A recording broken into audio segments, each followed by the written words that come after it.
Making excuses is just another reason why you're not going to succeed. Don't allow their doubt to be contagious. Reframe that. I think I'm going to prove you wrong.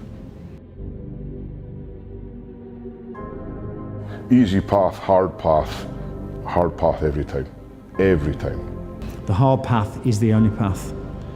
You know, at the end of the day, you have to push through that short-term discomfort for any long-term gain. Nothing comes easy. You know, a lot of people say that there were so many obstacles in the path. The obstacles are the path. It's a case of just pushing through that short-term discomfort. Embrace the discomfort, that's where you grow.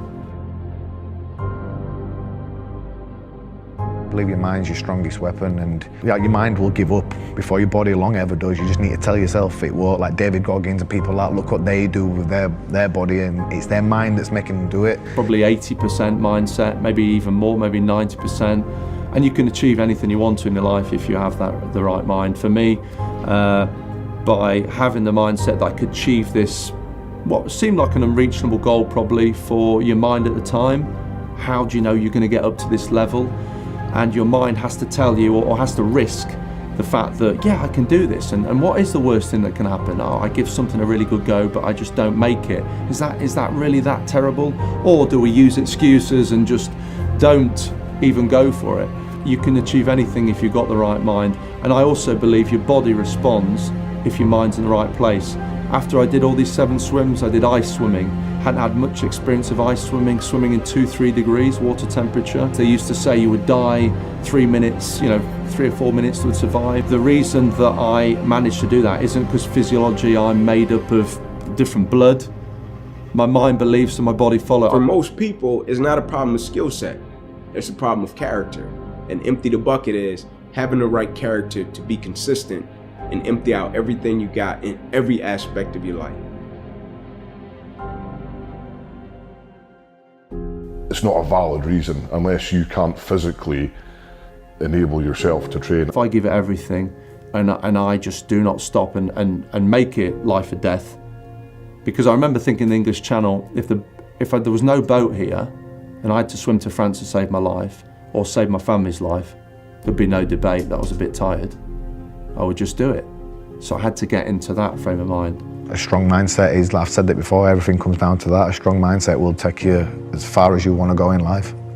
I had to step into the short-term discomfort for any long-term gain. That's how people live their lives. They're not prepared to step into that discomfort, knowing that on the other side of that is the long-term gain.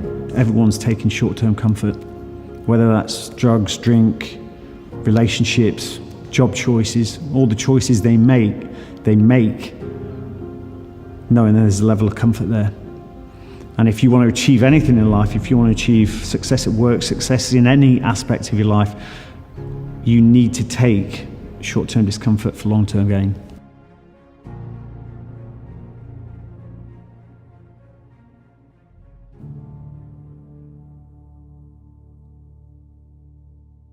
You can make up as many excuses in your mind as you want with things. And as a kid, I don't think I ever wanted to face failure. So, I never really I never wanted to take on too many big things. I think when I was younger, it'd probably been too much for me because I didn't want to fail. It's that word failure.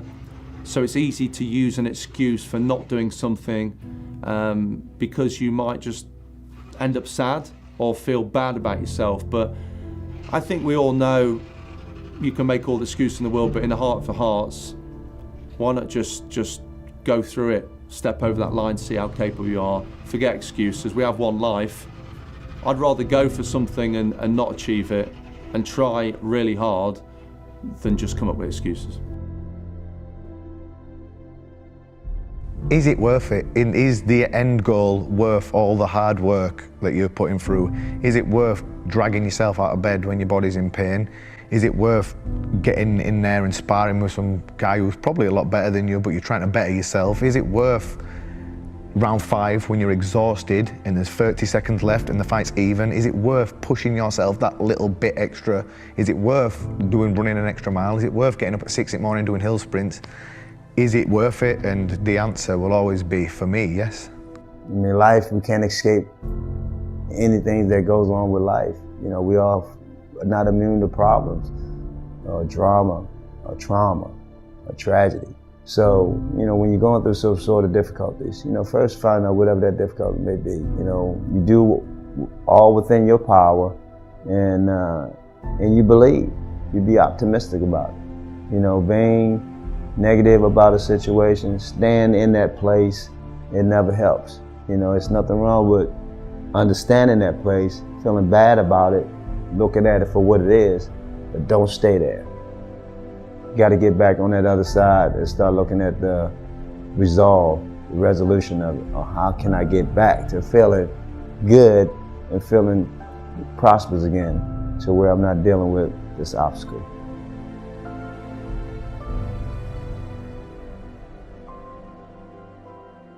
Don't quit, don't ever quit. You know, persistence beats resistance. You know, that for me, quitters is failure. You know, but also understand that failure is, you know, success is a series of failures. So people that quit, the only people that fail are people that quit. You know, if that stops you from achieving your goals, then, you know, you have failed. You're embracing failure. This too shall pass, right? And the reason I would say that is, like I said, I champion adversity, right? We know what to do when things go right.